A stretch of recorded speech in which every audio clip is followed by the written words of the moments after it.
চড়ক উৎসব কিন্তু আমাদের প্রত্যেকটা পাড়ায় পাড়ায় হয়। আমাদের শাওপাড়ার চড়ক উৎসব থেকে শেষ করে আমরা কিন্তু কাঁটাঝাপ দেখতে গেছিলাম দক্ষিণ পাড়ায়, যেহেতু আমার বন্ধুর বাড়ি এবং ওখানে আমি প্রায় সবসময় থাকি এখন।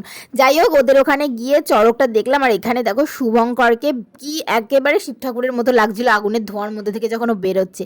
যাই হোক, তারপর যথারীতি কাঁটাঝাপ হলো। কাঁটাঝাপ হওয়ার পর এদের এখানে প্রচণ্ড সবাই আলাদা আলাদাভাবে ঝাঁপে পড়ে, মানে জালের মধ্যে পড়ে।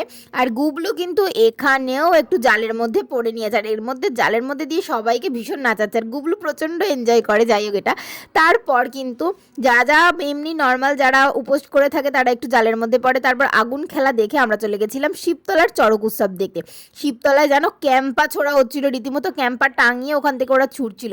যাই হোক, তার মধ্যে ওমের ইনিশিয়েটিভ, ওম একেবারে পাশে উঠতে পারবে না বলে ও মই বেয়ে উঠে ঝাঁপে পড়েছে। এই ছিল ভিডিও। আর পরদিন কিন্তু উত্তরী খোলা আছে। ততক্ষণ ভিডিওটা ভালো লাগলে লাইক শেয়ার অ্যান্ড সাবস্ক্রাইব করুন।